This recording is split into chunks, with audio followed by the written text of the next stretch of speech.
Hello everyone, welcome to my YouTube channel. बात कर लेते हैं टेक्सोनॉमी ऑफ लर्निंग आउटकम्स की। जो एजुकेशनल ऑब्जेक्टिव्स हैं या जो ब्लूम्स ने जो टेक्सोनॉमी बताई है उसके बारे में थोड़ा सा बात कर लेते हैं। एक वीडियो मैंने ऑलरेडी बना दिया है, ये मेरा दूसरा वीडियो है। तो उसमें जो वो वाला वीडियो है उसमें हिंदी में आपको कंटेंट मिल जाएगा, इसमें इंग्लिश में है। ठीक है, चीज़ों को समझ लेते हैं थोड़ा सा। जब आपको समझ में आ जाएगा तो फ़र्क नहीं पड़ेगा, आप अपने आप से लिख पाएंगे। ठीक है, और जो कॉम्पिटिटिव एग्ज़ाम की तैयारी कर रहे हैं उनको तो वैसे भी लैंग्वेज से फ़र्क नहीं पड़ना चाहिए, क्योंकि उनके लिए ज़रूरी है टर्म को समझना। और अगर आप इंग्लिश में याद रखते हैं तो ज़्यादा बेहतर है, हिंदी में याद रखते हैं तो भी बेहतर है, कोई इशू नहीं है।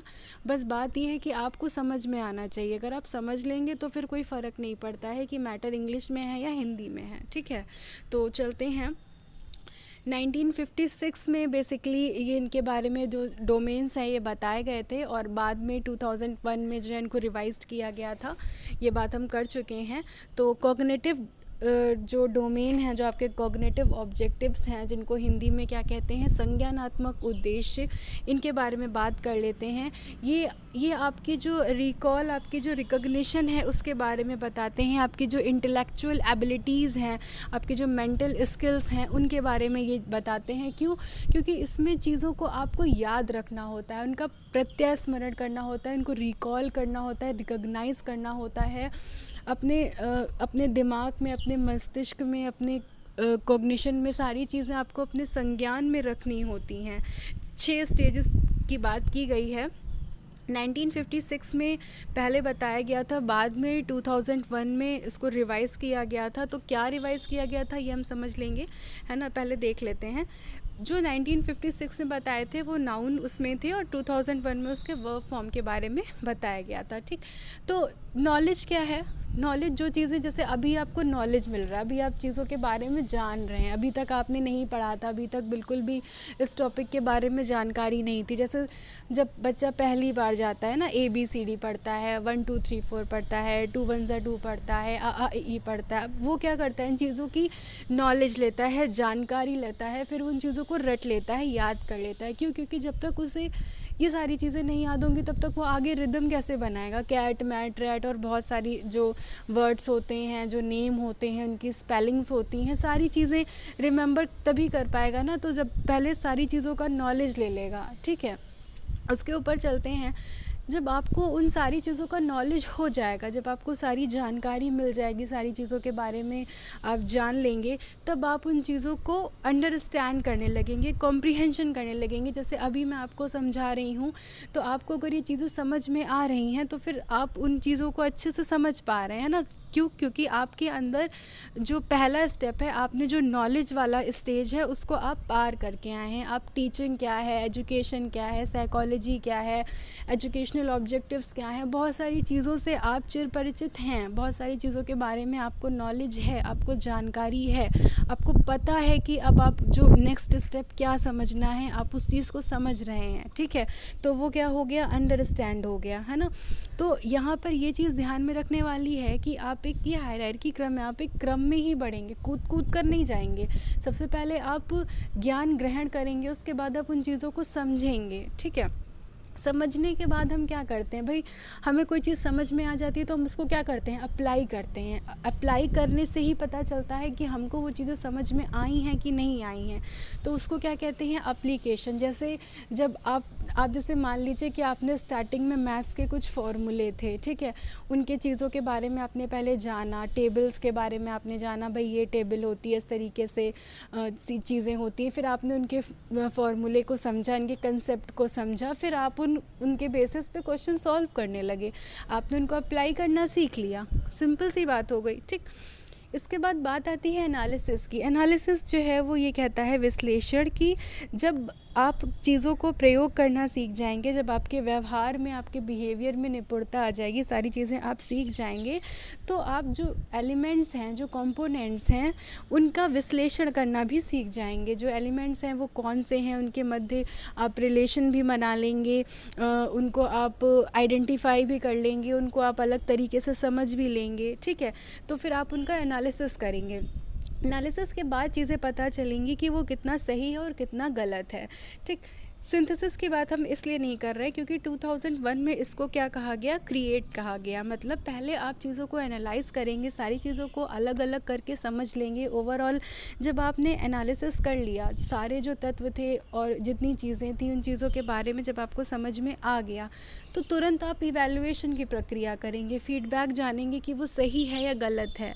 ठीक है, चीज़ें जो हैं वो आपके फेवर में हैं या अगेंस्ट में हैं, सारी चीज़ें जब पता चल जाएंगी और अगर सही होंगी, अगर सब कुछ सही होगा, तो फिर लास्ट में आप क्या करेंगे, क्रिएट करेंगे कोई नई चीज़, है ना, कुछ नया, कोई नई अनुक्रिया, कुछ ऐसा जो है, जो आपने जितने तत्व अब तक जितनी सारी चीज़ें जानी, जितने कंपोनेंट्स और सारी चीज़ों के बारे में जाना, उन सबको मिलाकर आप कुछ नया क्रिएट करेंगे। तो लास्ट में क्या आएगा, क्रिएट आएगा।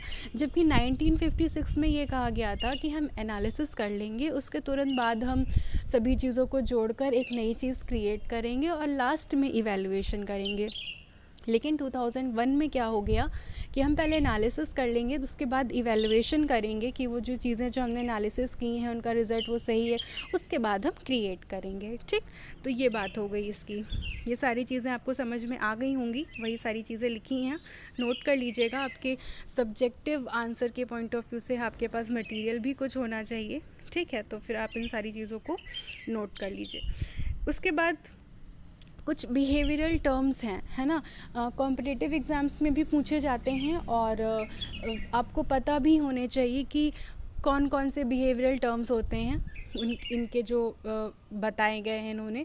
तो जैसे नॉलेज है ना, तो उसको हम किस तरीके से कह सकते हैं कि चीज़ों को डिफ़ाइन करना, आइडेंटिफाई करना, डिस्क्राइब करना, रिकॉग्नाइज़ करना, बताना, एक्सप्लेन करना, मेमोराइज़ करना, ठीक है, रिकॉल करना।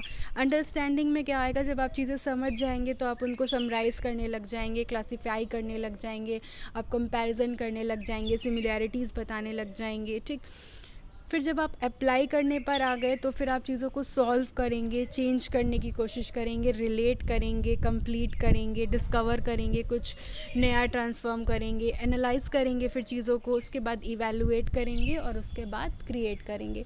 जो सबसे इम्पॉर्टेंट डोमेन है वो कॉग्निटिव डोमेन है। एग्ज़ाम में ज़्यादातर क्वेश्चन जो पूछे जाते हैं कॉम्पिटिटिव एग्ज़ाम में, वो जो कॉग्निटिव डोमेन है उससे ज़्यादातर पूछे जाते हैं। ठीक, इसका ये बिल्कुल मतलब नहीं है कि जो बात के अफेक्टिव डोमेन और साइकोमोटर डोमेन है वो इम्पॉर्टेंट नहीं है, ऐसा कुछ नहीं है।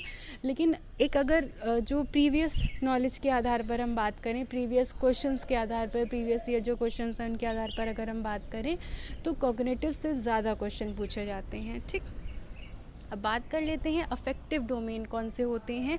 अफेक्टिव डोमेन यानी भावात्मक उद्देश्य, टर्म से ही पता चल रहा है, जो आपके इंटरेस्ट को, आपके एटीट्यूड को, आपकी वैल्यूज़ को, आपकी जो भाव हैं उनके बारे में चीज़ों को बताएंगे। वो कौन से डोमेन हो गए, आपके अफेक्टिव डोमेन हो गए। ठीक है, कितने हैं इनको देख लेते हैं। पहला है रिसेप्शन या फिर रिसीविंग, आग्रहण करना। जब आप चीज़ों को रिसीव करते हैं, ग्रहण करते हैं, जैसे आप क्लास में जाते हैं, लेक्चर अटेंड करते हैं, चीज़ें सुनते हैं, बहुत सारी चीज़ें होती हैं जो आप रिसीव करते हैं, बहुत सारी चीज़ें होती हैं जो आप जानने के लिए बहुत इच्छुक होते हैं, तो आप लाइब्रेरी चले जाते हैं, गूगल कर लेते हैं, टेक्नोलॉजी का यूज़ कर लेते हैं। बहुत सारी चीज़ें होती हैं जो आप इनडायरेक्टली रिसीव कर लेते हैं, आप जा रहे होते हैं, रास्ते में आपने कोई चीज़ देखी, तो बहुत सारी चीज़ें हो गई, है ना।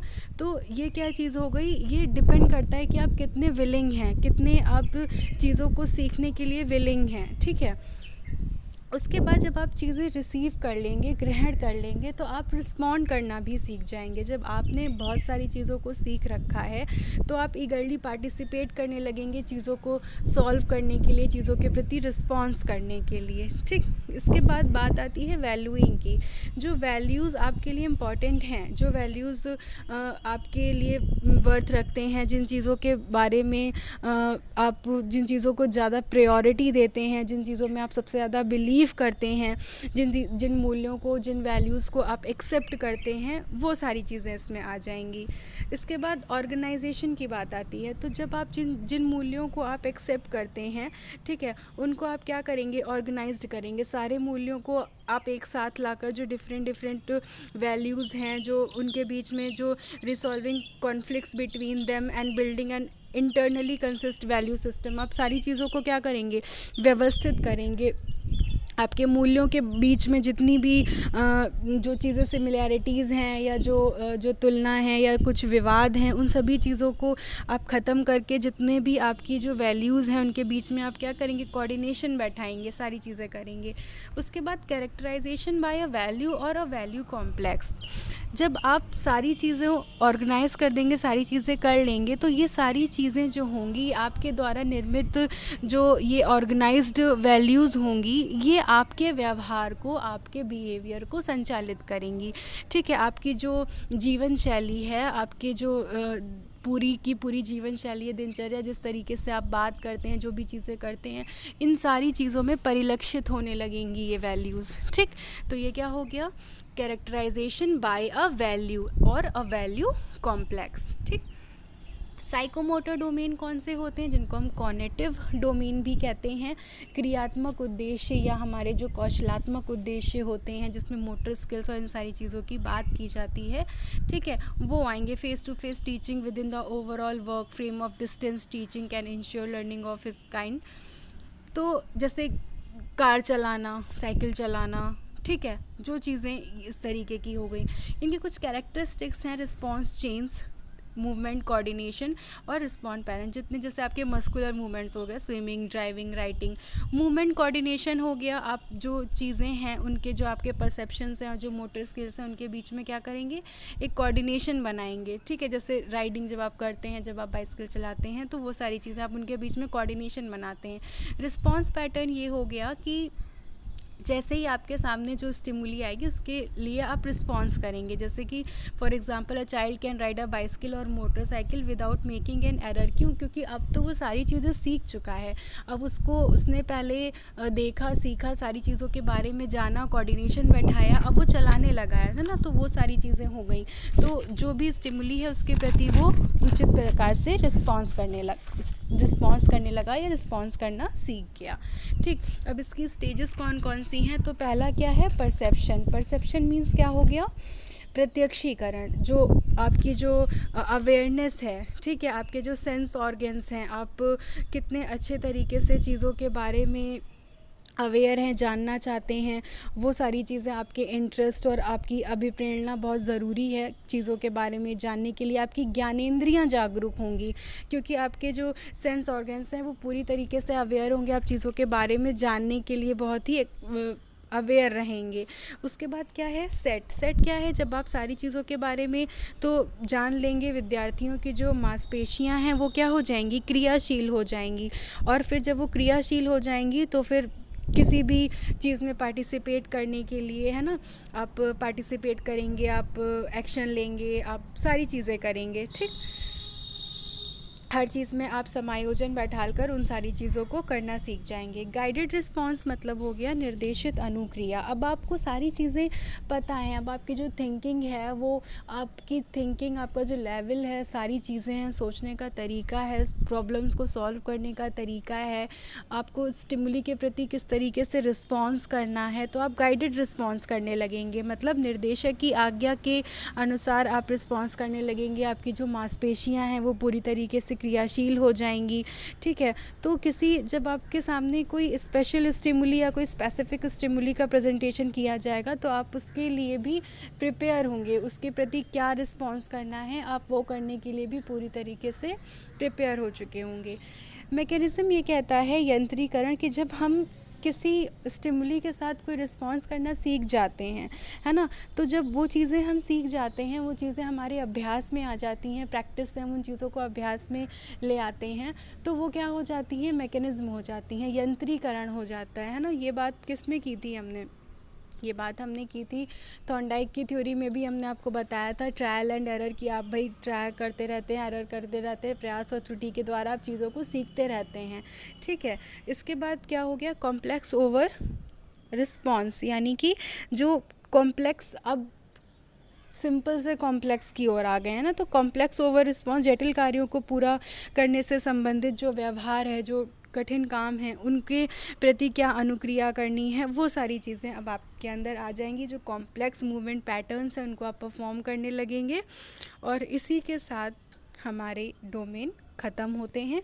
आई होप आपको अब समझ में आ गए होंगे कि कौन से डोमेन्स थे, 3 डोमेन थे जिनके बारे में बात हमने की, कॉग्निटिव डोमेन, अफेक्टिव डोमेन और लास्ट में कॉग्निटिव डोमेन या फिर हम उसको साइकोमोटर डोमेन भी कहते हैं। वीडियो को शेयर कर दीजिएगा, चैनल को सब्सक्राइब कर दीजिएगा ताकि आपको नेक्स्ट वीडियो का नोटिफिकेशन मिल सके। Thank you.